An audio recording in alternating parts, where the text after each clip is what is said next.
499,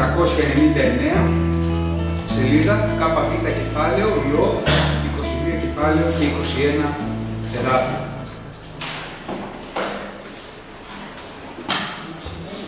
Οικειώθητη λοιπόν με ταυτού και έσω εν ειρήνη, ούτω θέλει ελθεί καλόν εισέ. Δέχθητη λοιπόν τον νόμο εκ του στόματος αυτού και βάλε τους λόγους αυτού εν την καρδία σου. Εάν επιστρέψεις προς τον Παντοδύναμον, θέλεις να νοικοδομηθεί. Εκδιώξας την ανομία μακράν από τον σκηνών σου. Και θέλεις επισορεύσει το χρυσίον ως χώμα και το χρυσίον του Οφύρ ως τα σπέτρα των χυμάρων. Και ο Παντοδύναμος θέλει εις το υπερασπιστή σου. Και θέλεις έχει πλήθος αγγελίου. Διότι τότε θέλεις εφραίνεστε στον Παντοδύναμο και θέλεις υψώσει το πρόσωπό σου προς τον Θεό. Θέλεις δεηθεί αυτού και θέλεις σου εισακούσει και θέλεις να ανταποδώσει τα σευχά σου. Και ό,τι αποφασίσεις θέλει κατορθούστε εισέ. Και το φως θέλει φέγγει επί τα σοδού σου. Όταν ταπεινωθεί της, τότε θέλεις πει είναι ύψωσης, διότι θέλει σώσει τον κεκυβότα τους οφθαλμούς. Θέλει σώσει και τον μη αθώον, ναι, δια τα σκαθαρότητος των χειρών σου θέλει σωθεί. Αμήν. Συνευλογημένο το όνομα του Κυρίου μας, αγαπητοί αδελφοί. Είναι μεγάλο πλεονέκτημα και είναι άκρος απαραίτητο για τον άνθρωπο να οικειωθεί τον Θεό στη ζωή του. Ξέρετε, η λέξη οικείος δεν είναι μια απλή λέξη, όπως τη λέμε συχνά πυκνά με τους αδελφούς μας, έχω οικειότητα, δεν είναι τόσο απλό, αδελφοί. Το να οικειωθώ κάποιον σημαίνει ότι τον κάνω δικό μου. Σημαίνει ότι τον κάνω φίλο μου. Σημαίνει ότι γνωρίζω ποιος είναι. Σημαίνει ότι γνωρίζω τι θέλει αυτός ο άνθρωπος, τι θέλει αυτό το πρόσωπο. Σημαίνει ότι γνωρίζω τις ιδιαιτερότητές του. Σημαίνει ότι ξέρω την προσωπική του ζωή. Σημαίνει ότι είναι δικός μου. Τον έχω αποκτήσει. Τον θέλω κοντά μου. Ζω καθημερινά μαζί του. Οικείος συνήθως είναι κάποιο μέλος της οικογένειας. Οικείος είναι κάποιος πολύ κοντινός συγγενής. Κατά τον ίδιο τρόπο, αδελφοί, έχετε σήμερα λόγος του Θεού σε εμάς και λέγει «Οικειώθητη λοιπόν με ταυτού και έσω εν ειρήνη, ούτω θέλει ελθεί καλόν εισέ». Έλα τώρα, άνθρωπε, λέει ο λόγος του Θεού, και έλα να γίνεις οικείος με τον Θεό. Πώς θα γίνω οικείος με τον Θεό? Ο Θεός είναι, δεν ξέρω κι εγώ πόσα εκατομμύρια έτη φωτός μακριά και εγώ είμαι πάνω σε ένα μικρό πλανήτη που ονομάζεται Γη. Πώς μπορώ εγώ να γίνω οικείος με έναν Θεό, ο οποίος, ναι μεν ακούω ότι είναι κοντά, αλλά στην πραγματικότητα μπορεί να μην τον νιώθω και τόσο κοντά. Μπορεί ο Θεός που έφτιαξε τα πάντα με το λόγο του στόματός του, αδερφοί, και τα πάντα επλάστησαν και φτιάχτησαν δια του λόγου του Θεού, και έρχεται τώρα ο λόγος του Θεού και τι μου λέει? Αυτόν τον Θεό, το δημιουργό του σύμπαντος, το Θεό του ουρανού και της γης, εσύ έλα να τον κάνεις οικείο σου, να τον κάνεις οικογένειά σου, να τον εκάνεις δικό σου. Αδελφοί αγαπητοί, φοβερό το μήνυμα σήμερα του Κυρίου. Να κάνεις τον Θεό να είναι διαρκώς κοντά σου, δίπλα σου, μέσα σου. Και έσω εν ειρήνη. Το πρώτο πράγμα δηλαδή που λαμβάνει ο άνθρωπος όταν ενωθεί με το Θεό είναι ότι γεμίζει με ειρήνη. Φεύγει η ταραχή. Φεύγει ο φόβος. Φεύγουν οι αγωνίες. Τα βάρη. Γιατί ο Θεός είναι εκεί. Και με ένα λόγο του διώχνει την ταραχή, αδελφοί. Θυμάστε όταν οι μαθητές ήταν μέσα στο καράβι στη λίμνη και εκεί κοπιάζανε εκεί να παλέψουν με τον καιρό, κοπιάζανε εκεί να παλέψουν με τα κύματα, με τον άνεμο, έρχεται ο Κύριος εκεί θα λέγαμε με άνεση, περπατώντας πάνω στα κύματα. Ανεβαίνει πάνω στο καράβι και τους λέει «Ειρήνη ημίν». «Τι ειρήνη, Κύριε? Δεν βλέπεις τι γίνεται? Κοίτα εδώ τη θάλασσα, κοίτα τον αέρα, τίποτα». «Ειρήνη ημίν». Αυτό κάνει ο Θεός, αδελφοί. Δίνει ειρήνη στον άνθρωπο. Η παρουσία του Θεού στη ζωή του ανθρώπου φέρνει ειρήνη, φέρνει καλό. Και όχι μόνο. Συνεχίζει ο Λόγος του Θεού και τώρα μας δίνει τους τρόπους που μπορούμε να κάνουμε το Θεό οικείο μας. Πρώτον, δέχθητη λοιπόν τον νόμο εκ του στόματος αυτού. Πολλές φορές ακούμε το Λόγο του Θεού. Διαβάζουμε το Λόγο του Θεού. Αλλά όμως η καρδιά μας δυσκολεύεται να τον αποδεχθεί. Ναι, Κύριε, εντάξει, το γράφεις. Αλλά πώς μπορώ να το κάνω? Ναι, Κύριε, το γράφεις, αλλά μήπως αυτό ήταν για τότε? Μήπως ο Λόγος του Θεού, κάποια κομμάτια του Λόγου του Θεού έχουν ημερομηνία λήξης? Ναι, Κύριε, αλλά βλέπεις ότι αυτό δεν μπορεί να γίνει. Αυτό δεν μπορεί να συμβεί. Και έρχεται ο Κύριος και τι λέει τώρα? Άστα αυτά. Πάρε το Λόγο του Θεού και ενδέξου τον όπως είναι. Όπως είναι γεγραμμένος. Μην κάθεσαι να τον διηλίζεις και πώς θα το κάνει. Άσε το Λόγο του Θεού να ενεργήσει μόνος του μέσα στη ζωή σου. Δώσε ελευθερία στον Κύριο. Κύριε, αμήν. Το διαβάζω. Δεν το καταλαβαίνω. Αλλά βοήθησέ με να το κάνω. Βοήθησέ με να εκτελέσω το Λόγο σου, Κύριε. Βοήθησέ με αυτό που μελετώ και δεν το καταλαβαίνω ή που δυσκολεύομαι να το αποδεχτώ. Εάν πράγματι είναι Λόγος Θεού που πιστεύω ότι είναι, κάνε αυτό το Λόγο, Κύριε, να ενεργήσει και στη δικιά μου τη ζωή. Κάνε, Κύριε, αυτό το Λόγο που τον διαβάζω και τον μελετώ, να περάσει μέσα και στη δική μου τη ζωή. Βοήθησε με, Κύριε. Μην πάω στον Κύριο, αδελφοί, με άρνηση. Μην πάω στον Κύριο έχοντας στο μυαλό μου ότι ωραία, έχουμε εδώ πέρα 20 εδάφια, πετάω τα 15, κρατάω τα 5. Όχι, μην πηγαίνουμε, αδελφοί, με διάκριση του Λόγου του Θεού. Να πηγαίνουμε με θέληση πραγματικά να εκτελέσουμε το Λόγο του Θεού. Έτσι θα βοηθήσουμε τον Θεό να έρθει πιο κοντά. Και έτσι θα βοηθήσω και τον εαυτό μου και τον εαυτό σου, αδελφέ μου και αδελφοί μου, να οικειωθείς με τον Θεό. Αυτό έκανε ο Αβραάμ, αδελφοί.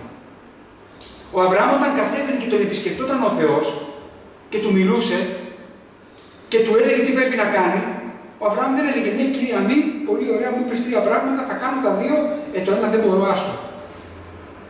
Όχι μόνο αποδεχότανε το Λόγο του Θεού, αλλά μας λέει ο Λόγος του Κυρίου, έπαιρνε το Λόγο και έβαζε και όλο του τον οίκο να εκτελέσουν το Λόγο του Θεού. Δεν έλεγε, δεν αποδέχομαι, Κύριε, αυτό θα κάνει ο οίκος μου μόνο αυτά. Όλο το Λόγο του Θεού, αδελφοί.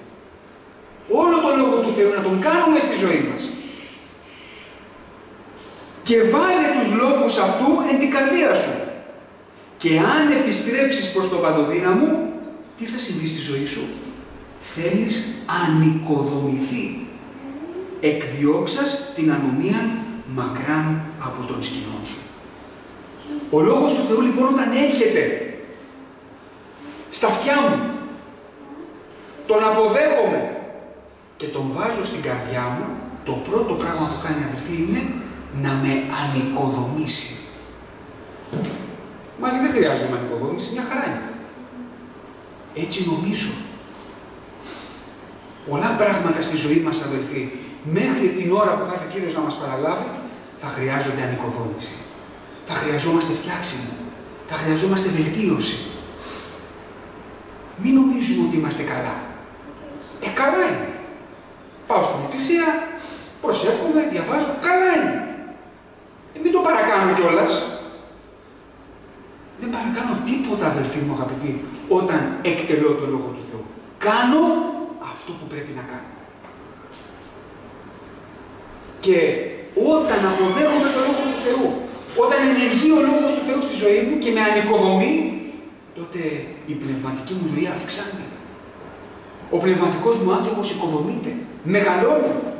Και όταν λέμε ανοικοδόμηση, αδελφοί, δεν είναι μόνο η προσωπική ανοικοδόμηση, αλλά και ο ίδιος ο Χριστός, όπως μας λέει ο Λόγος του Θεού, προσεύχομαι, λέει, να οικοδομηθεί ο Ιησούς Χριστός μέσα σας ως άνδρας τέλειος. Και γίνομαι ένα με τον Θεό. Και θέλει σε επισορεύσει το χρυσίον ως χώμα και το χρυσίον του Οφύρ ως τας πέτρας των χυμάρων. Και ο παντοδύναμος θέλει είστε ο υπερασπιστής σου και θέλει σε έχει πλήθος αργυρίου. Βεβαίως, ο Λόγος του Θεού, αδελφοί, έχουμε πει πολλές φορές και θα το ξαναπούμε άλλη μια φορά, δεν είναι ότι μιλάει για το χρυσό και εννοεί ότι θα μας γεμίσει με χρυσάφια. Ό,τι ακουμπάς θα γίνεται χρυσός, μύδας. Όχι, αδελφοί. Η πνευματική ευλογία μετράει στα μάτια του Θεού. Η πνευματική ευλογία, η πνευματική αναζωπήρωση, η πνευματική στήριξη, τα χαρίσματα του Πνεύματος του Αγίου, τα δώρα του Θεού, οι αποκαλύψεις του Πνεύματος του Αγίου. Ο Απόστολος Παύλος, αν θυμάστε, ποτέ δεν καυχήθηκε για τα αργύρια και τα χρυσία που κατήχε. Αλλά τι λέει? Μη εδόθη, λέει ο Απόστολος Παύλος, σκόλοψ, άγγελος Σατάν για να με ραπίζει, για να μην παρεφανευτώ όχι για τα χρήματα που έχω, αλλά δια την υπερβολή των αποκαλύψεων, αδελφοί. Τι να το κάνω να είμαι ο πιο εύρωστος και ο πιο πλούσιος άνθρωπος του κόσμου, αν η παρουσία του Θεού δεν είναι στη ζωή μου, δεν είναι στο σπίτι μου, τι να το κάνω? Θα είμαι πάντοτε προς διάλυση, όχι προς ανοικοδόμηση. Και έχει το Θεός και λέει, εάν οικειωθείς μαζί μου, ποτέ δεν θα λείψει η ευλογία μου από τη ζωή σου. Και όχι μόνο θα έχεις ευλογία, θα τη μαζεύεις, λέει, θα μαζεύεις το χρυσάφι της ευλογίας μου, όπως μπορείς να μαζεύεις το χώμα. Βγαίνεις έξω, στον κήπο και μαζεύεις χώμα. Κατά τον ίδιο τρόπο θα μαζεύεις την ευλογία του Παντοδυνάμου. Και επιπλέον, εγώ ο Θεός, ο Παντοδύναμος Θεός, θα είμαι ο υπερασπιστής σου. Δηλαδή, Κύριε, χρειάζομαι υπεράσπιση. Κάθε μέρα, αδελφοί. Κάθε μέρα χρειάζομαι υπεράσπιση για πολλούς και διάφορους λόγους. Χρειάζομαι υπεράσπιση που είμαι και μόνο σε αυτόν τον κόσμο. Με τόσους χίλιους πνευματικούς κινδύνους που υπάρχουν γύρω. Χρειάζομαι υπεράσπιση από την ευκόλως περιπλέκουσα ημάς αμαρτία. Χρειάζομαι υπεράσπιση όταν πέφτω και ο διάβολος θέλει να με κατηγορήσει. Χρειάζομαι υπεράσπιση όταν αποδοκιμάζομαι στον κόσμο αυτό, επειδή δεν ακολουθώ τις συνήθειες και τα θέλω και την ομορφιά του κόσμου αυτού. Και πράγματι, αδελφοί, ο Θεός είναι ο υπερασπιστής. Ο βασιλιάς Δαβίδ, βασιλιάς ήταν στο Ισραήλ. Δεν είχε καμία ανάγκη, δεν είχε καμία έλλειψη, δεν του έλειπε κάτι. Κι όμως, πόσες φορές μιλάει προς τον Θεό και λέει, Κύριε, εσύ είσαι το φρούριό μου, η καταφυγή μου, ο βράχος μου, ο ελευθερωτής μου. Μα εσύ είσαι βασιλιάς, Δαβίδ, τι είναι αυτά που λες? Ό,τι και να είμαι, ό,τι και να είσαι στον κόσμο αυτό, πάντοτε η υπεράσπιση του Θεού, αδελφοί, είναι απαραίτητη στη ζωή μας. Ό,τι και να συμβαίνει γύρω μας.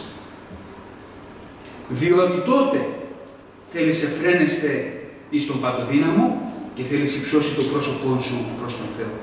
Θέλεις δεηθεί αυτού και θέλεις σου εισακούσει και θέλεις αποδώσει τα σευχά σου. Τι όμορφη σχέση. Τι πανέμορφη σχέση, αδελφοί, που μπορεί να έχει ο άνθρωπος με τον Θεό. Να υψώνει ο άνθρωπος το βλέμμα του στον ουρανό, να φωνάσει Πατέρα και ο Θεός να ανταποκρίνεται και να λέει «Ιδού εγώ, παιδί μου». Φοβερή σχέση. Πώς ο άνθρωπος όταν οικειώνεται με τον Θεό Ο Θεός ποτέ δεν αποκρύπτει το πρόσωπο αυτού.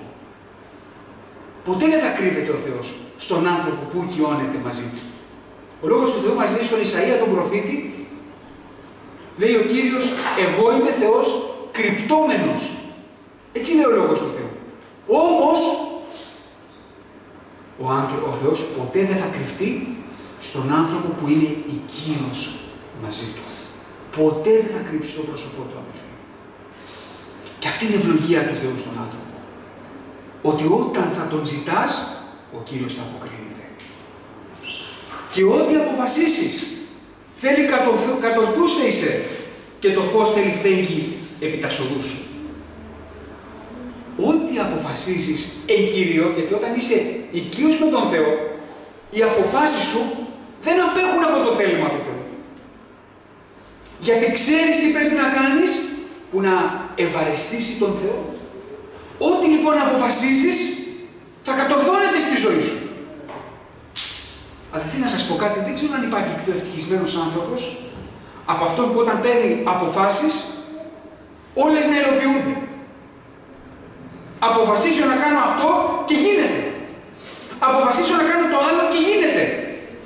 Οι άνθρωποι μιλάνε, όταν κάποιος είναι επιχειρηματίας, μιλάνε και λένε το επιχειρηματικό ρίσκο. Θα ρισκάρω να επενδύσω εκεί, αν πάει καλά, πήγε. Αν δεν πάει, τα χάσα τα λεφτά. Δεν γίνεται όμως έτσι στον άνθρωπο του Θεού, αδελφοί. Στον άνθρωπο ο οποίος είναι οικείος με τον Θεό, ό,τι αποφασίζει, δεν ρισκάρει. Δεν παίρνει πιθανότητες. 50-50. Δεν υπάρχει 50-50 στον άνθρωπο του Θεού, αδελφοί. Όταν εγώ είμαι μέσα στο θέλημα του Θεού. Όταν αγωνίζομαι να εκτελώ τις εντολές του Κυρίου. Όταν ο Θεός είναι οικείος μου, τι λέτε, υπάρχει πιθανότητα λάθος. Μόνο εάν η δικιά μου καρδιά φύγει από το θέλημα του Θεού. Δεν υπάρχει πιθανότητα λάθος, αδελφοί. Όταν ταπεινωθεί της, τότε θέλει πει είναι ύψωσης, διότι θέλει σώσει τον κεκυβότα στους οφθαλμούς. Και τέλος, για να μπορέσει να υπάρξει αυτή η σχέση μεταξύ του Θεού και του ανθρώπου, πρέπει να υπάρχει ένα σπουδαίο χαρακτηριστικό, το οποίο λέγεται ταπείνωση. Χρειάζομαι ταπείνωση για να αποδέχομαι το Λόγο του Θεού. Χρειάζομαι ταπείνωση για να μην κρίνω μέσα στο μυαλό μου τις εντολές του Κυρίου. Χρειάζομαι ταπείνωση, έτσι ώστε πάντοτε να είμαι αγαπημένος με τους αδελφούς μου. Χρειάζομαι ταπείνωση για να μπορέσω να περπατήσω μέχρι τέλους στην ουράνιο βασιλεία, αδελφοί.